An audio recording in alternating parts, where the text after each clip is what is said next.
Enrolled member of the Navajo Nation, the tribe that I am also enrolled in. He's a Navajo code talker, a World War II veteran, and a Korean veteran. But before I get started, and out of respect, it's probably appropriate for me to introduce myself in my own language, and for the Navajos that are here and also by the website watching this event today. Shade Debbie McBride Yanisha, Play Twodeko Enasha, Adonishinigate and Ajinitine Enashno, Nanesh Aja, Kachidi, Bashashin, Kia Ane Dashache, Kapahe Dashanale. I am from a small community called Plagato, Arizona. I'm a descendant of the Black Streak of the Forest people. My fathers are the red streaks running into the water. My maternal grandfathers are the Towering House people, and my paternal grandfather is the Water Edge people, and so that's how I identify myself as a Navajo woman. Thomas H. Begay was born on February 5th, 1926, in a remote area 18 miles south of Gallup. He is actually from the same area my father is from. The Two Wells area, the Chechilka, and the Jones Ranch area is what we call, is what is known as, and it's in New Mexico. Mr. Begay grew up speaking only Navajo. He attended school in Fort Defiance, Arizona, and at the age of 13, he learned to speak English. At the age of 16, he enlisted in the United States Marine Corps. He honorably served in the Marine Corps from September 2nd, 1943 to July 23rd, 1946. He also served in the U.S. Army from July 22nd, 1947 to August 1st, 1953. Mr. Begay was selected as one of the 33 Navajo code talkers to be assigned to the renowned 5th Marine Division Signal Company and in the radio section of the H&S Company 27th Marine. As you all know, Navajo men were recruited into the Marine Corps to help win World War II. The code talkers were brought into the military for something singular, only they possessed their native language, their native tongue.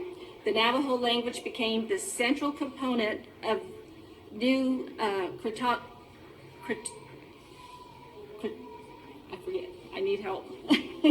component of the new cryptographic code that proved unbreakable for decades. It was the Navajo code talkers that developed and used the secret coded Navajo language for radio communication in the Marine Corps battle campaign. Their existence and their role in the military remained a secret until it was declassified in 1968. I believe there were about 500 Navajo men that were recruited. There are only 18 surviving code talkers today, so there are only very few left. During the Battle of Iwo Jima, Private First Class Begay transmitted hundreds of secret messages over the radio network from the hour the attack was initiated, from February 19th, 1945 to March 27, 1945. The Navajo code talkers were so effective that the Japanese were completely baffled and never broke the code. There was a quote by Major Howard M. Connor, who was a signal officer of the 5th Marine Division at Iwo Jima, and he said, "During the first 48 hours while we were landing and consolidating our shore positions, I had 6 Navajo radio networks operating around the clock. In that period alone, they sent and received over 800 messages without an error. Were it not for the Navajos, the Marines would never have taken Iwo Jima and win the war." Mr. Begay was honorably discharged from the Marines as a Lance Corporal in 1946. He then entered the U.S. Army during the Korean War as a parachutist, glider man, and in combat with the Task Force Base 7th Infantry Division in North Korea. He is a survivor of the Cochin Reservoir battle in November to December 1950 against the Korean and Chinese forces. He was honorably discharged in 1953. Among his many awards are the Presidential Unit Citation with 3 Bronze Stars and the Meritorious Unit Citation with the Korean Service Medal with 5 Bronze Stars. Years later, in 2001, he received the Congressional Gold Medal from President George W. Bush. Upon his discharge from military services, Mr. Begay and his late wife, Nonaba Doris Yazzie Begay, lived in Gallup and later moved to Chinle, Arizona to raise a family.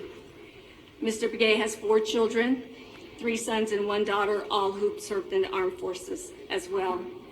Today, he is accompanied by his son, Ronald, daughter-in-law, Michelle, and their grandson, Ronald.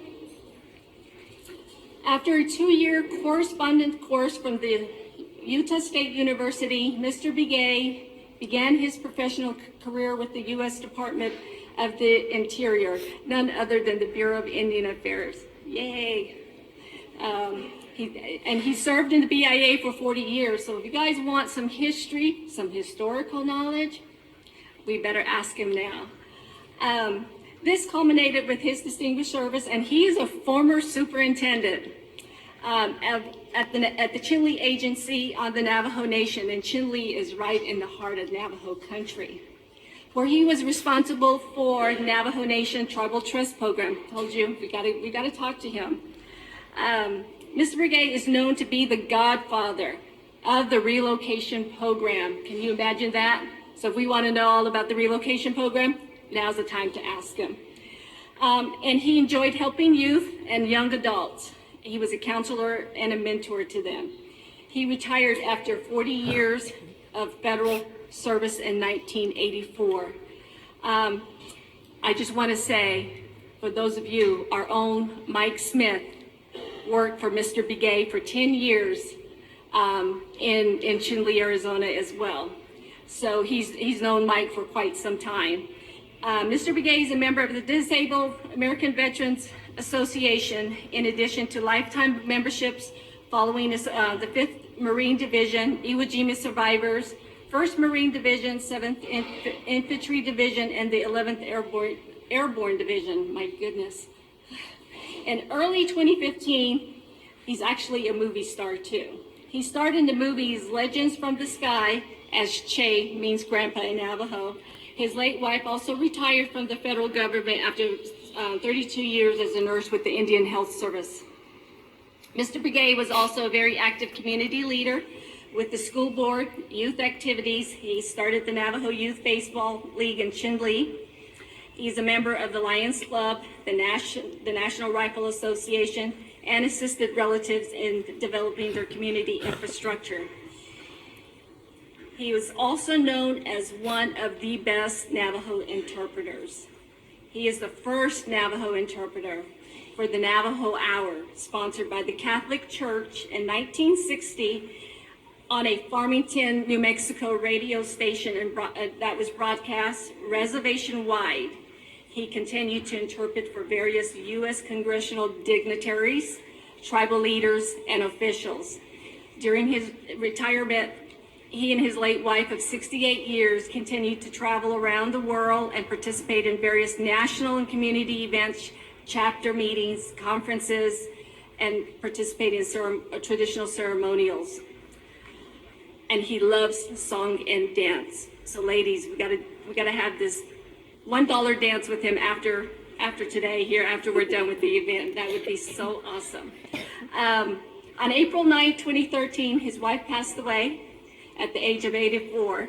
Mr. Begay continued to travel, and he continues to participate in various parades, military function, and speaking engagement. Before I actually introduce to him, we'd like to show a 3-minute video of Mr. Begay.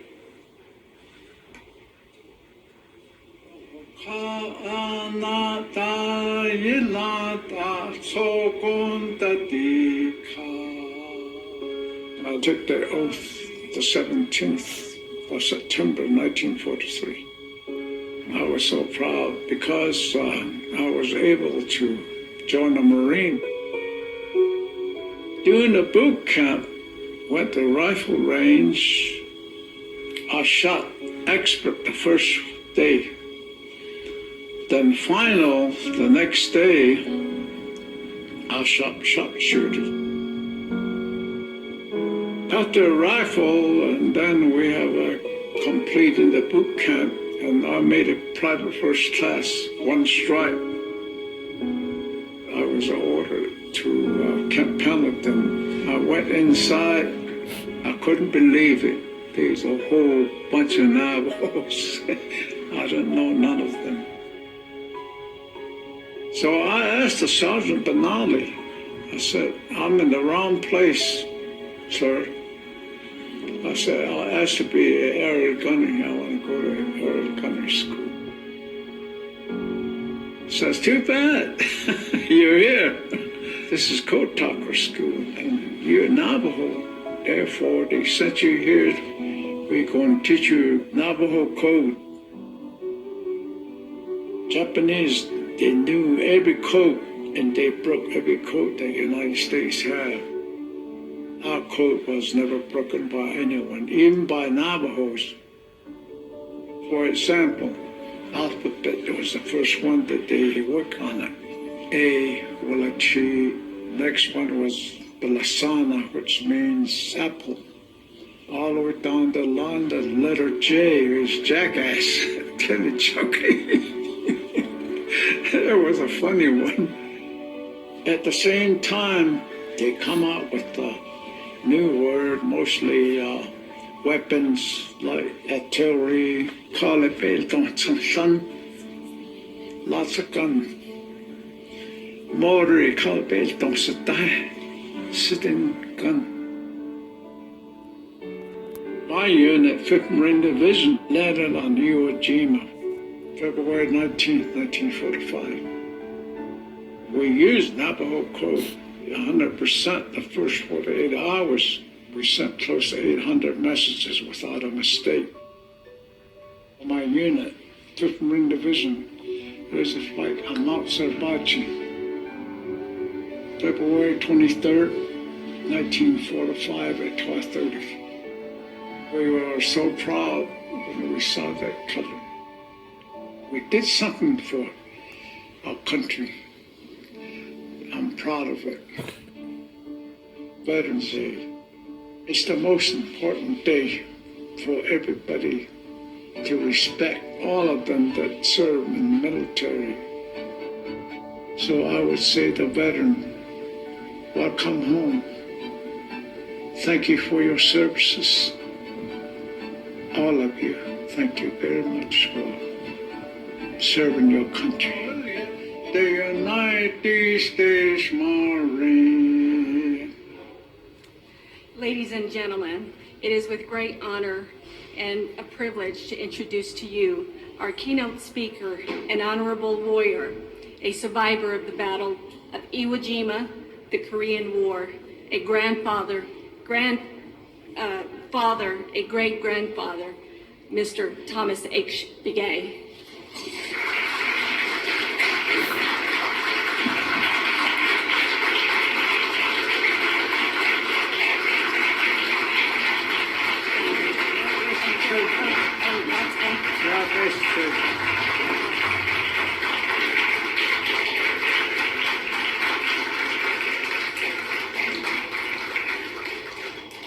Thank you very much.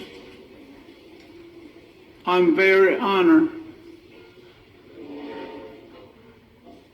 I'm here today, alive, in good spirit. And my name's Thomas H. Begay. When I enlisted, the Marine recruiter says, you gotta have initial. So I come out with H. Period. Here's some of the things that happened. I'm here today and I'm very proud of it. I'm proud to say that those veterans welcome home. And also I'm proud that my son Ron is here with his family, Michelle, my grandson Ronald, Thomas H. Begay. He wants to carry the legendary name go on to remember the Navajo Code Talker. I'm happy to be here. I worked with the Bureau of Indian Affairs many years. When I came out of the service in 1953,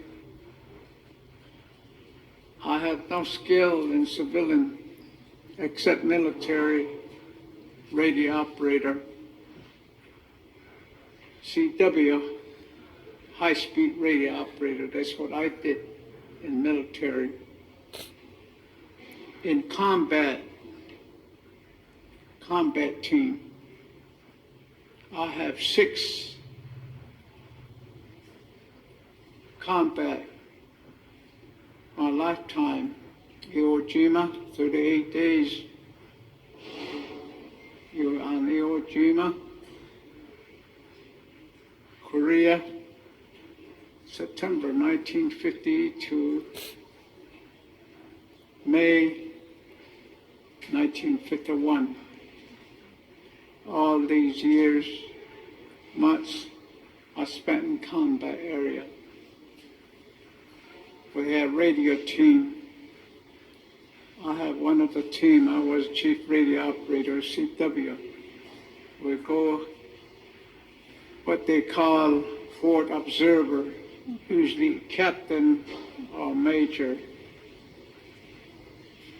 I go along and they write messages and I send it to the headquarters. So the old man, the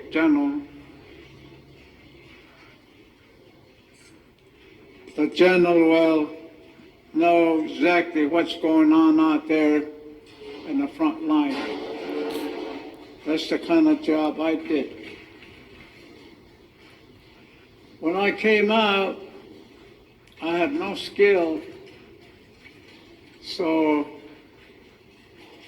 1953, September, it was around this time of the year, so in September I accepted GS3, dormitory tenant at Wingate. I look around and some of their elderly said, I have 30 years, 20 years GS2. I said to myself, oh my God, what did I get into? Not really. I enjoyed it, working with young people. However, there was a relocation services that really pushing recruiting. There was one area in the Navajo area where they couldn't get anybody to move. They had GS 9, 7, and 5. So they recruited me and said, your GS2 will set up a temporary to get into GS5 position, relocation 8. We want you to do something this area where they couldn't move people out of the agency. Low output. We sent the rec report to Washington office here. Charlie Miller was the head man. We had a meeting when I attended. I was a temporary GS3. Charlie Miller said, I want to know how many of you would like to work more than 8 hours. Who wants to work 8 hours? He says, I got my personnel man right here. Those that want to work 8 hours only, I want you to come up and resign right now. I don't know. I wonder what I got into. Those that want to work more than 8 hours, I want you to get out there and beat the bushes and move some people. The Congress is very interested in the program, and they want people move to big city like Los Angeles, Washington, nationwide program, Denver, Dallas, Los Angeles, San Jose, Oakland, San Francisco, Chicago, Cleveland, Cincinnati, Albuquerque, Phoenix, and all those places. So that's where I started, how I started. And I improvised right in paper, put it at trading post. Then I used to get up 4 o'clock in the morning to go to a radio station in Farmington, broadcast about the opportunity and all that. Boy, I had people line up 8 o'clock in the morning and sign up to go.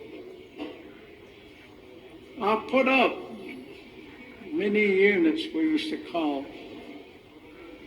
I guess my report here in Washington that I was doing a job. Right away I got a commendation, all kinds of good letters, junior relocation officers and all that stuff in writing. So they start promoting me to 5. Before I knew I was a 7, 9, 11, 12. Wow, I said, that was a good program. Boy, I tell you, and some other employees in the agencies and the area office say, how come you move up so fast? Well, I say, I work hard. I don't drink coffee. So I would take application during the day and type it at night. Next day on the way. That's how I really love people to work with, recruiting. And they believe me. And a lot of them, yes, they come back, but they go again. Pretty soon be on their own. They look for jobs elsewhere throughout the nation. So anyway, this is the way I move up. Became superintendent one day. Mr. Gerard brought the paper out a remote area in the JUA area. That was my area too. I had to work with the Hopis and Navajo. I don't favor one. I treat them equally. It's one of the things I learned to be an Indian agent. I divest myself from everything when I became superintendent. So that's one of the experiences I had. The other things I did in the services is learn a code talker. I told Sergeant I didn't know Navajo code. He says, I'm going to give you a break. I said, I'm going to give you 25 words for you to learn in one day. At 5 o'clock, I said, I want to know, I'll test you. So he gave me 25 words of a code, and then I memorized all of them, and then he said, hey, you're the best code talker around here. He said, I have 100 guys, 20 of them drop out. I just don't understand why Navajos can't comprehend code. I just really don't know. I guess that's the way it goes. I said, no wonder those traders on Navajo Reservation, they spent 60 years, they don't speak Navajo. A lot of them use interpreter and sign language and so on. So these are some of the things that I learned in life. I learned lots of things about working with people. I worked with people most of my life in the military. I did a lot of interpreting also. ladies and gentlemen, for his distinguished service to the Bureau of Indian Affairs and all the people of the Navajo Nation, as well as the tribes that live on the Navajo Nation. He's very humbled that he provided that service, and during the 60s, he's definitely remembered, because when we go to, I'm Ronald C. Begay, the oldest son, by the way, and a veteran, the Army. When he goes to song and dance and talks to groups like yourselves, and he gets compliments from people that were sent off to those various urban areas, and they really appreciate him guiding them through their careers and assisting them and their families now, and providing a good life for them, and then going back to the reservation and try, hopefully, to teach the young people everything that they know. In closing, would I like to have my dad, Che, Papa, Grandpa, to describe the Navajo Code Talker uniform. It's very distinct, and there's reasons behind the uniform. And in closing, he'll describe the uniform. And a lot of the books and videos that are out there about Navajo Code Talkers, I think there's one or two that describes the uniform that he's going to describe. So, thank you, son. I'd like to describe the uniform. We have some of the medicine men, they were coat talkers during the World War II or any other conflict during the past years. This represents Nita, which means our Father, the Son. That's red, and this represents the comb pattern that we use anytime, and some of us carried that during the World War II in our pocket in small package in the wallet. I did, because my mom provided for protection. He said, put it in your wallet and just leave it in there until we come back.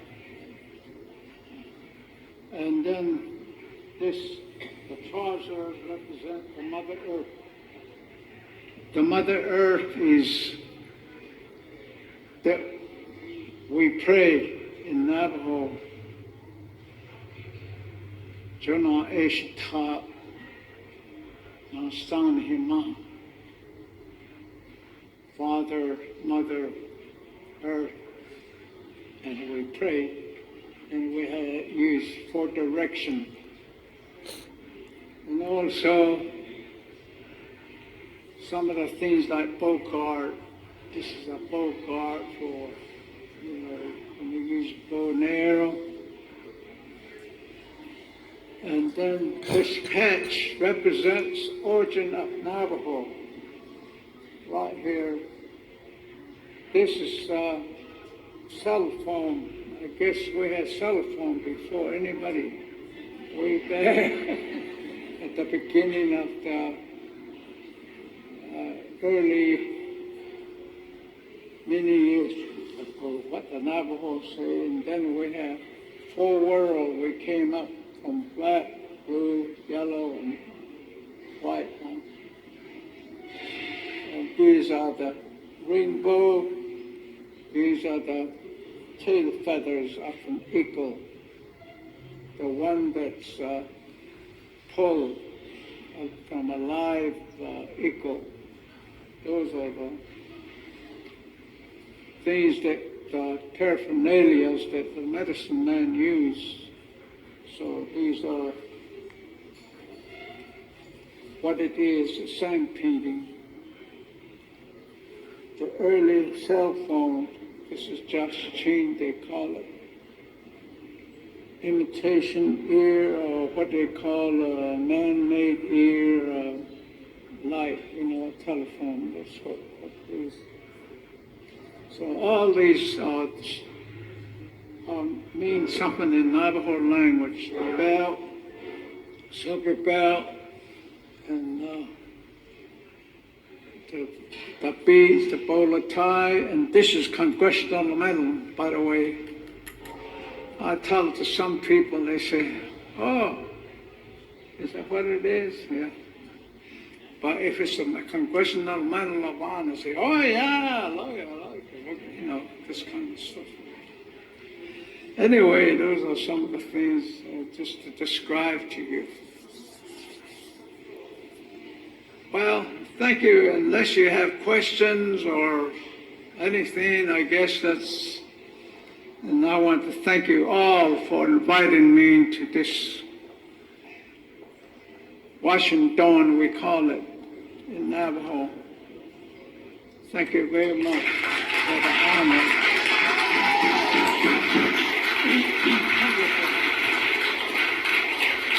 I'm very proud of you, all of you. I'm very proud of you, all of you. Working up here, taking your time. Thank you very much. Where's Mike anyway? Bring him up here in a second. Yeah, he came to work. I work with Mike. I hired him. I look at him and boy, he's a Superman. Thank you very much.